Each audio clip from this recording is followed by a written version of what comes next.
Bé, com sabeu, aquesta nit serà Cap d'Any, nit important. Què passa a les nits importants? Doncs que a alguns homes se'ls gira el cervell, d'acord? Per això jo he vingut aquí a portar 4 consells a aquest tipus de gent. Qui són aquest tipus de gent? Homes misògins, masclistes, que no saben comportar-se en societat, no saben respectar les dones, que van com animals quan veuen una dona i bavegen, aquest tipus de persones, d'acord?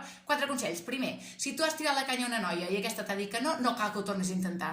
És que tinc moltes coses boniques per dir-li, doncs els dius a la teva mare, d'acord? Que estarà molt contenta.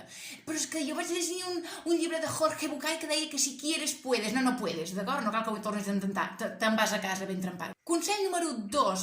Si tens moltes ganes de sexe, allò que no et pots aguantar, et toques a casa. I després ja no cal que surtis, perquè si tens aquest problema que no et pots aguantar, senyal que tens una malaltia. No surtis, truques al teu amic, parles de que gran que tinc la tita, que això us agrada molt, la testosterona i tal, i ja està. No surts, d'acord? Menja raïms tranquil.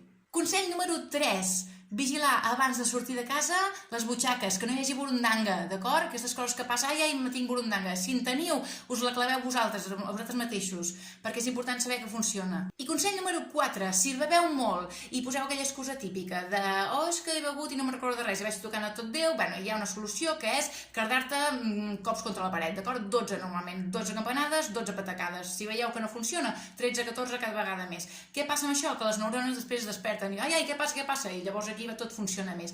Un cop fet això, us en aneu a casa també. Dit això, espero que els homes normals pugueu gaudir d'una nit fantàstica, que les dones també puguem fer. Si hi ha algun home que s'ha sentit ofès, senyal que se sent identificat, per tant, ja no cal que surtis tampoc tu, d'acord? Vinga. Bon any, trempats!